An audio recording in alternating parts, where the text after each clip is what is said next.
Dal Vangelo secondo Matteo.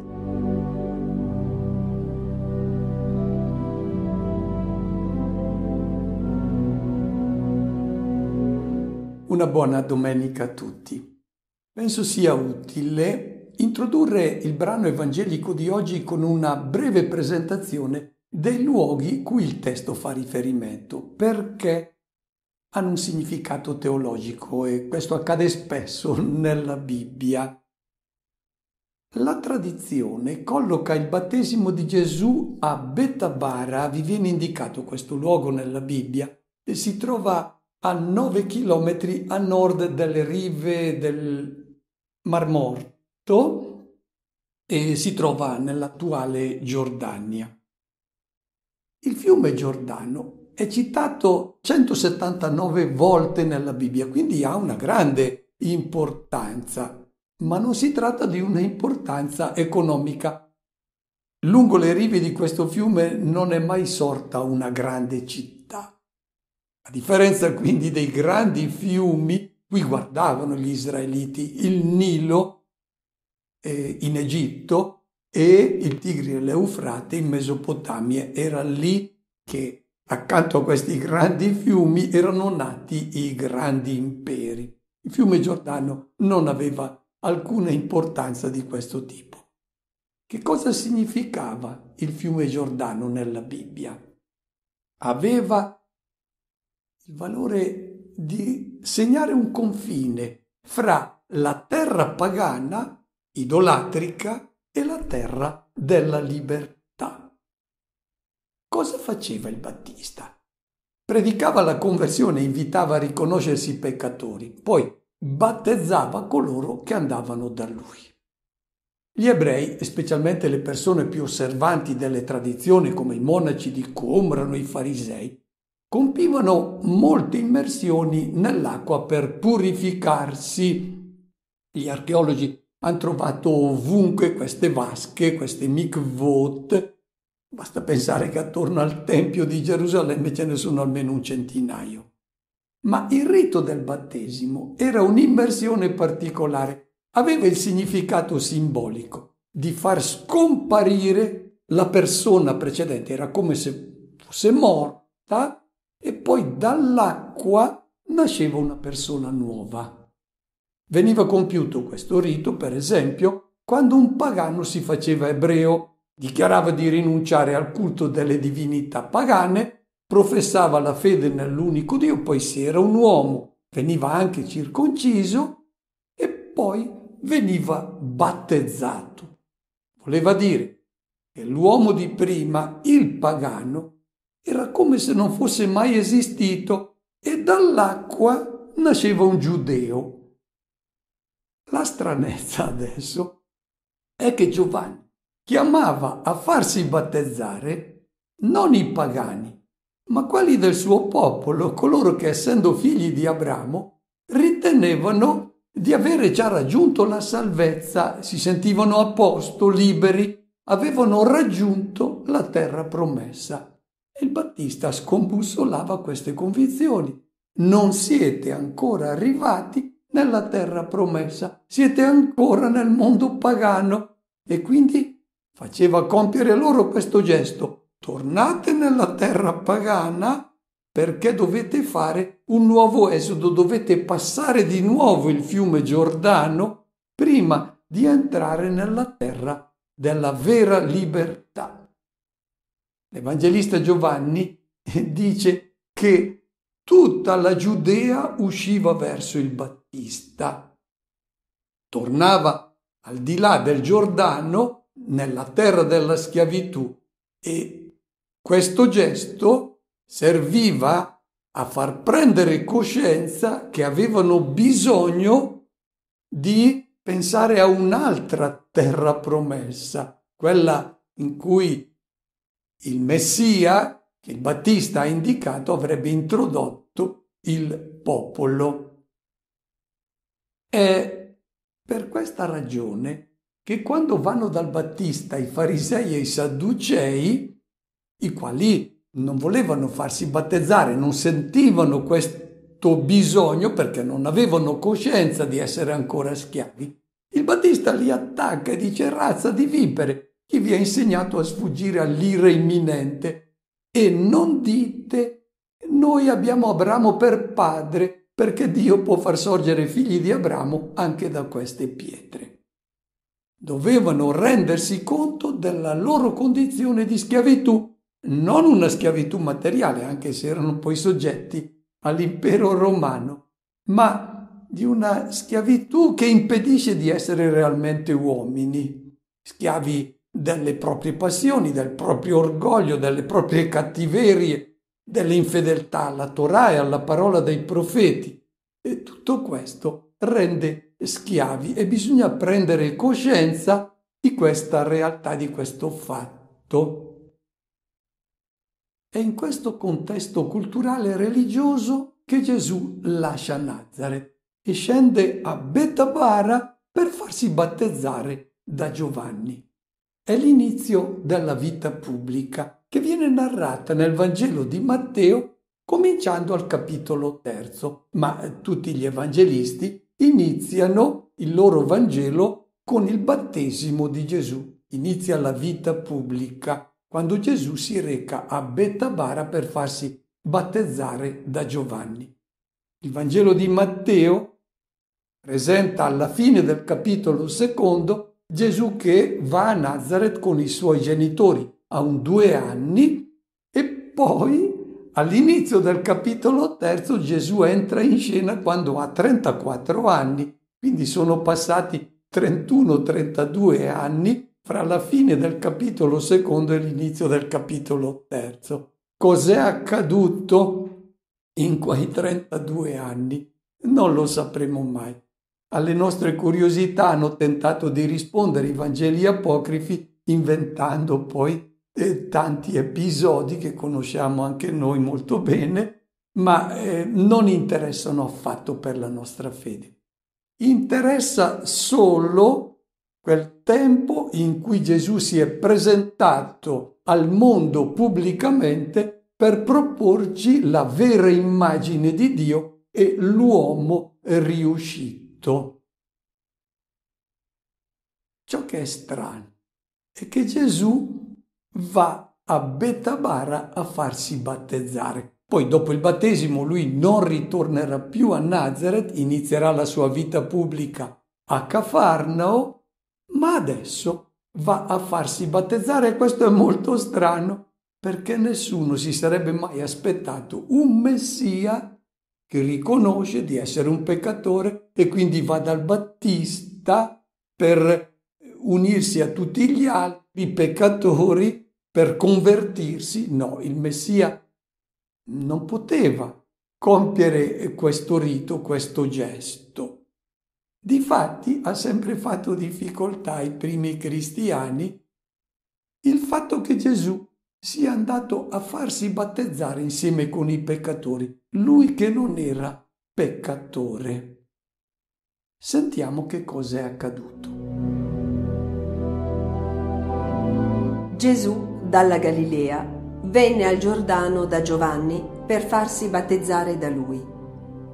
Giovanni però voleva impedirglielo, dicendo: «Sono io che ho bisogno di essere battezzato da te, e tu vieni da me?» Ma Gesù gli rispose: «Lascia fare per ora, perché conviene che adempiamo ogni giustizia». Allora egli lo lasciò fare.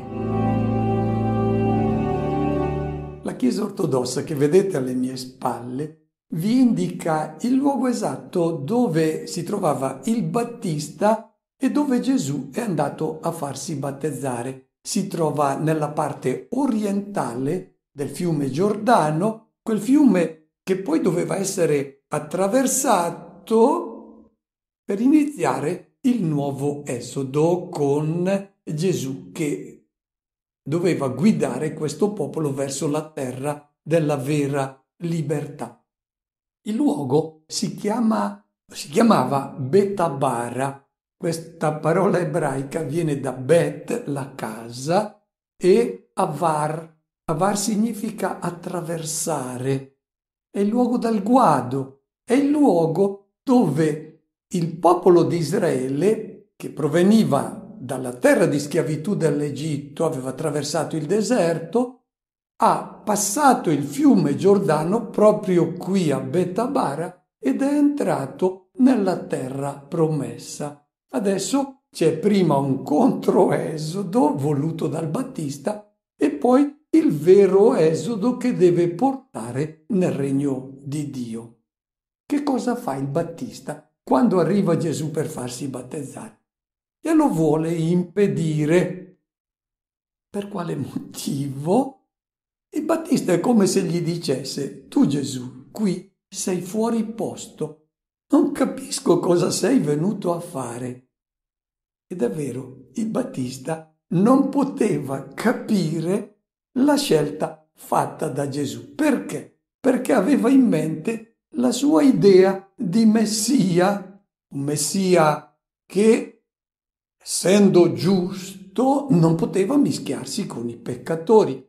E subito dopo il Battista entrerà in crisi. Perché? Perché aveva l'immagine di un Dio e di un Messia inviato da Dio, che assomigliava quindi al Signore, che si teneva lontano dai peccatori, dai lebbrosi. E invece il Dio che è presentato sul volto di Gesù è completamente diverso. Lui starà con i peccatori, con chi ha sbagliato nella vita, con i pubblicani.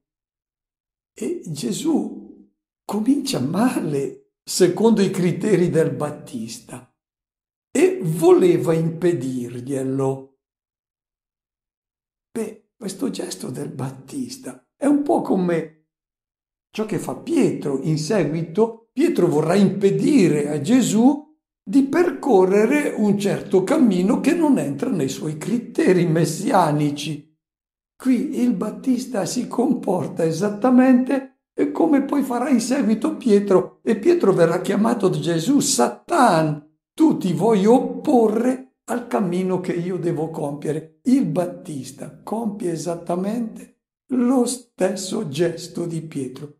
Vuole impedire a Gesù perché non capisce ciò che Gesù sta facendo.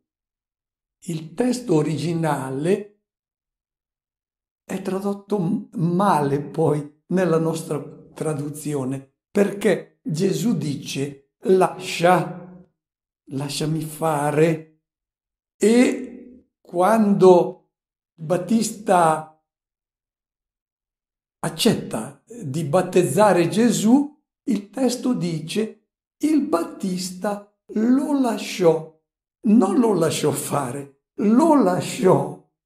È un'espressione che ricorre 2 volte nel Vangelo secondo Matteo. Ricorre qui, quando il Battista lo lascia, Gesù, e ricorre dopo la terza tentazione, quando il Satan lo lasciò. Non è riuscito a impedire a Gesù di andare per la sua strada.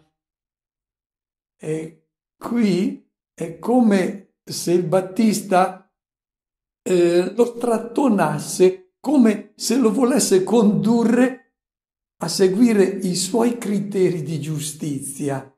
Poi il Battista lo lascia che Gesù compia la sua giustizia, che non è quella dei giustizieri, come il Battista aveva in mente, tagliare gli alberi che non portano frutto, bruciare la pula nel fuoco inestinguibile, quindi la separazione dei buoni dai cattivi. No, adesso entra la nuova giustizia, che è la totale gratuità dell'amore di Dio che Gesù rivelerà durante tutta la sua vita pubblica.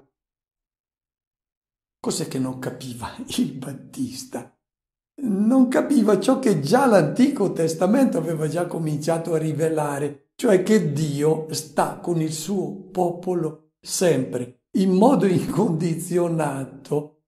Questo si rivelerà in pienezza in Gesù, che è l'Emmanuele, Dio con noi, ma già l'Antico Testamento ci mostrava questo amore incondizionato di Dio, che stava e camminava con il suo popolo. Ricordiamo la colonna di nube e di fuoco che accompagnava Israele nel cammino del deserto, poi l'arca dell'alleanza che veniva collocata in una tenda, e questa tenda stava con le tende del popolo di Israele in cammino.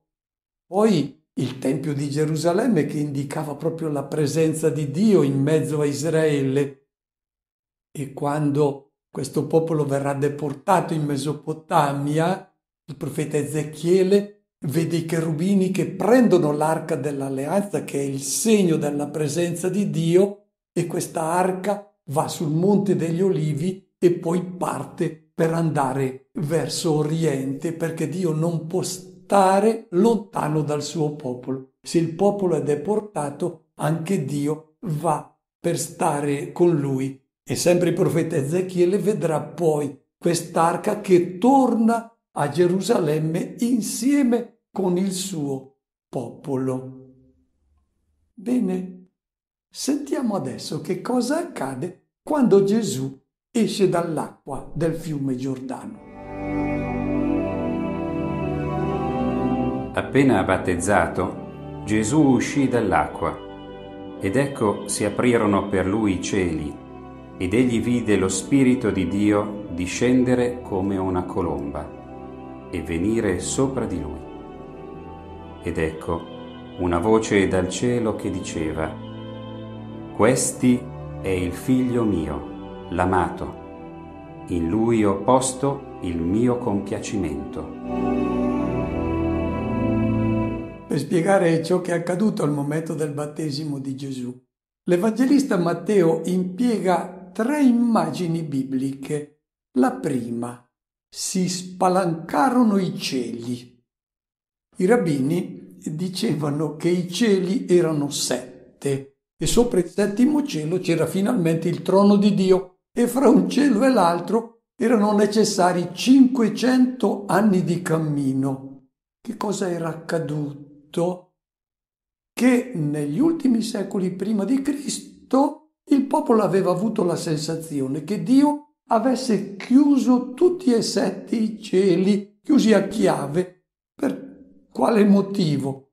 Perché sembrava che non volesse più aver nulla a che fare con il suo popolo. Erano stati infedeli, non avevano ascoltato i profeti, e allora Dio si era stancato e non aveva più inviato e fatto udire la sua voce.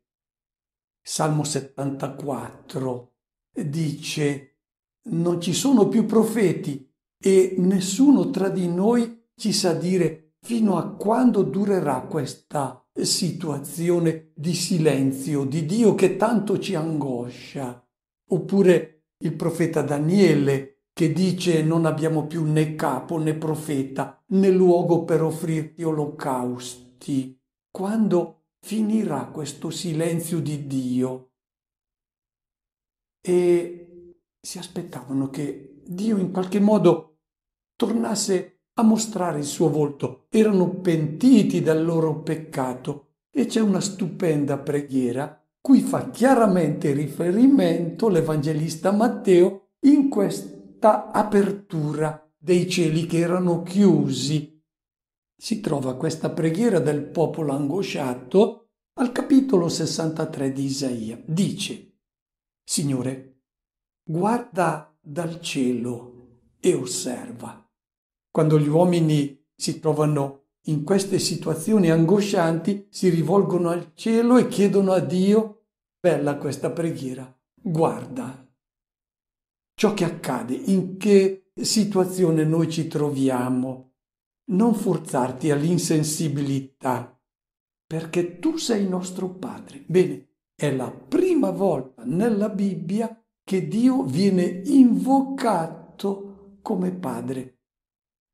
Gli ebrei non chiamavano volentieri Dio Padre, i pagani sì. Loro avevano già il loro padre, Abramo, i patriarchi erano i loro padri.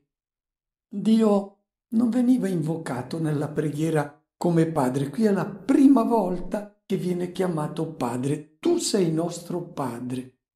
Abramo non ci riconosce come figli. Israele non si ricorda di noi, fa finta di non conoscerci. Tu, Signore, sei nostro Padre. Perché, Signore, ci lasci vagare lontano dalle tue vie e lasci indurire il nostro cuore così che non ti tema? C'è un po' di colpa anche tu, dovevi stare più attento come padre a ciò che noi combinavamo. Siamo diventati gente su cui il tuo nome non è mai stato invocato, siamo diventati peccatori. E adesso l'invocazione. Se tu squarciassi i cieli e scendessi. Davanti a te sussulterebbero i monti, ma tu, Signore, sei nostro Padre, noi siamo argilla e tu colui che ci plasma. Tutti noi siamo opera delle tue mani. È stupenda è questa preghiera in cui il popolo invoca il Signore perché squarci i cieli. Bene, ciò che ci vuol dire l'Evangelista Matteo è che quando Gesù ha iniziato la sua vita pubblica con il battesimo, quando è uscito dall'acqua, questi cieli si sono squarciati. L'Evangelista Marco adopera un verbo molto forte, schizomai, vuol dire squarciati, spezzati, non si riescono più a chiudere di nuovo, rimarranno sempre aperti. Un'immagine stupenda, perché da quando il Figlio di Dio si è fatto uno di noi, i cieli non possono più essere chiusi, perché altrimenti rimarrebbe fuori suo Figlio che si è messo insieme con questo popolo che è peccatore, che commette errori. La porta della casa del Padre rimarrà eternamente spalancata per raccogliere ogni suo figlio, nessuno verrà mai escluso. Seconda immagine che viene impiegata. Gesù vide lo Spirito di Dio scendere come colomba e venire su di lui. Non dice che una colomba è discesa dal cielo, no, è lo Spirito, questa forza divina, questa vita divina che Gesù possiede in pienezza e che sarà quella che lo guiderà durante tutta la sua vita. Gesù non riceve ordini dall'esterno, lo riceve dalla sua identità divina, quella vita che poi è stata comunicata a noi, e quindi è dalla stessa vita che Gesù ha portato nel mondo che noi riceviamo le indicazioni su come vivere, non più dai nostri istinti, ma dalla vita divina che è in noi. Questo Spirito è sceso come colomba. Cosa significa questa immagine? È un'immagine biblica, non una colomba che vola. L'immagine dello Spirito che è come colomba. Il primo ricordo che noi abbiamo della colomba nella Bibbia è quella del diluvio. Quindi di nuovo è ristabilita l'armonia fra cielo e terra, la pace, perché adesso con noi c'è l'Emmanuele, il Dio con noi. Secondo richiamo che c'ha la colomba deriva dal fatto che la colomba è tenera. Lo Spirito di Dio che è sceso adesso in pienezza su Gesù è come colomba, tenero dal cielo. Noi ricordiamo che Dio lanciava folgori, scagliava saette per sconfiggere i nemici. Anche il Battista aveva questa immagine del Dio che viene per tagliare gli alberi, far tutti a pezzi. No, lo Spirito in Gesù si manifesterà con tenerezza, con dolcezza, con amore. Non spezzerà la canna incrinata, non spegnerà il lucignolo che ancora fumiga. sarà sempre tenero con gli uomini, distinguerà sempre molto bene fra l'errore e chi commette l'errore. Chi commette l'errore sarà sempre amato perdutamente da Dio. Questo è l'amore incondizionato che ci viene rivelato dallo spirito che anima Gesù, come colomba. E poi la colomba è anche il simbolo dell'attaccamento al proprio nido. Torna sempre al proprio nido la colomba e quindi lo spirito scende su Gesù perché quello è il nido in cui è accolto in pienezza lo spirito, la vita divina. Terza immagine biblica, la voce del cielo che dice: questi è il figlio mio, l'amato, in lui ho posto il mio compiacimento. Cos'è questa voce dal cielo? È un'immagine molto comune, impiegata al tempo di Gesù. Tutti capivano che cosa significava. Non è una voce materiale, è un'espressione che ricorre spesso nella letteratura ed è impiegata quando si vuole attribuire a Dio un'affermazione nel nostro racconto, allo scopo di definire in nome di Dio l'identità di Gesù. Cosa dice questa voce? Tu sei mio figlio. Il richiamo è al Salmo secondo. Figlio. Nella cultura semitica, quando si dice che uno è figlio di un certo padre, più che generato da, si intende colui che assomiglia, colui che non solo nelle fattezze esteriori, ma soprattutto in ciò che caratterizza uno come uomo, i valori in cui crede, le scelte morali, il modo di ragionare, di parlare, di agire, assomiglia al padre, quindi è figlio. Se la voce del cielo dice questi è mio figlio, vuol dire guardate a lui perché quando vedete lui vedete me.